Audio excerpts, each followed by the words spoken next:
I've learned a lot from gardening this year, and here are the top 5 things that I did wrong that I'll readjust and do differently come next season. Starting a garden has not been easy, and there's been a lot of learning lessons that I've had to go through in just the past few months. And here is a list of the top 5 things that I have done wrong that I would do differently going into next season. Because realistically, social media has led us to believe that every garden looks beautiful, they're easy to maintain, you get a lot of food from them, and it's none of that. If anything, it's ugly, it's nasty, it's a lot of hard work, a lot of hours. I feel like I was pretty duped, but I've already started, so I'm gonna finish.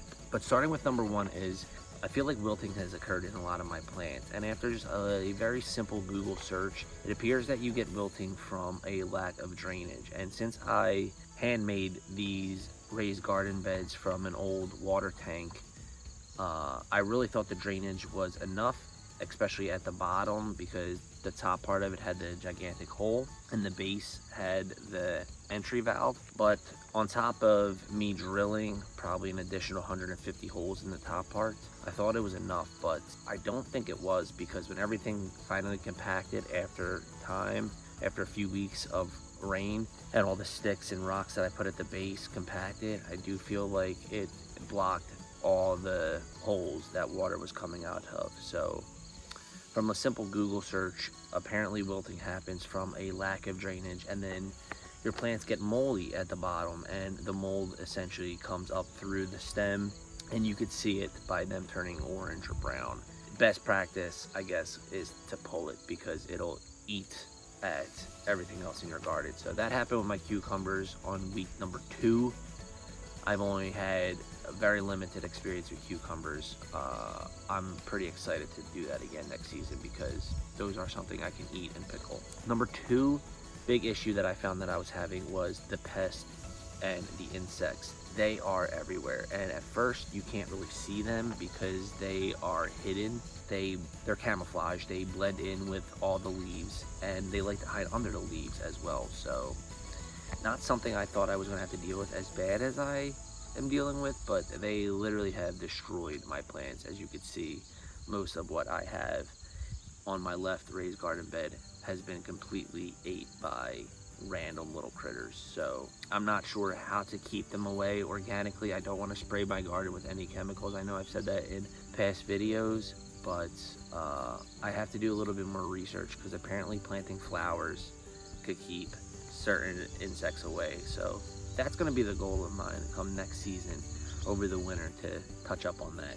Number 3, the lack of space. I got super excited in April-ish time frame, and when I cut the raised garden bed in half, I wanted to utilize all the space I did have, and I didn't understand how they were going to grow, or if I didn't understand what was going to need a trellis, what wasn't going to need a trellis, or how things were going to specifically grow, or how much space they were going to need. So I just threw a whole bunch of seeds into the raised garden bed. It became overcrowded immediately. I mean, within a month and a half, when the zucchini popped up and the tomatoes, they essentially took over the right side, and insects ate the left raised garden bed vegetables. But once the butternut squash started to take, that as well started to take over. So a lack of space. Next year when I do this, I would like to actually hand make a lot more raised garden beds and place individual vegetables on their own, so they're not fighting for room or soil or water or anything like that, because I feel like I've had to do an excessive amount of trimming, which wasn't good. I feel like I maybe killed more plants than I would have liked to, but I was trying to keep them off of each other and trying to keep the sunlight on them, but they grow wild. So next year I'm going to space them out and hopefully try to have each vegetable be in its own raised garden bed individually. Number 4 was, I didn't know what would need a trellis or what didn't need a trellis. I didn't know how things would grow, if tomatoes would grow, what would catch or not. It looks like so far the things that need a trellis is going to be my butternut squash, because it is pretty viney and it will catch and hold. I need to get a basket on this butternut squash though, because I don't understand how the stem holds the weight once they keep growing larger. It is starting to break, and then the string that I tied onto the trellis to keep it up there is starting to eat into the stem. So I know string was a safer option, but I'm not sure how to appropriately trellis the vegetables and what I can or can't trellis to save space, because I see some videos and some things that people have trellised is saving them a lot of space, but for some reason none of it is working for me. I tried to do it for some of them, but it necessarily at the end didn't work out. So get my trellis game up, help me save some space. The plants won't be crowded in the raised garden beds, and maybe they will do a little bit better next year.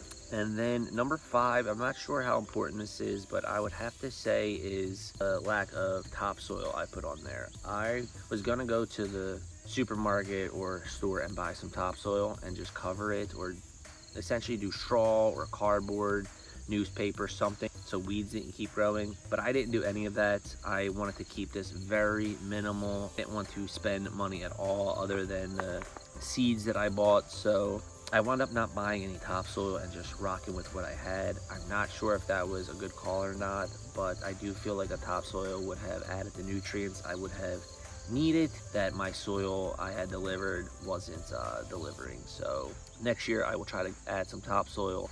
I'll do some research on that and find out what works best. Next year I'll readjust. I'll do a couple things differently. Overall, I know I've said it in my past videos, I was not expecting gardening to be this difficult, but it is. It's a lot of work. If you want to grow your own food, it's not all sunshine and rainbows and like what you see on social media. It's a lot of hard work, a lot of maintenance. It's everyday keep up and fighting insects, especially if you're going to do it organically. I can understand why farmers do what they do to the crops. I'm not a fan, but it makes sense because they will be gone if you don't spend all day hovering over them with a hose and smacking them off. They love the plants as much as you do, so you got to be aware of that. But thank you guys for watching. Until next time.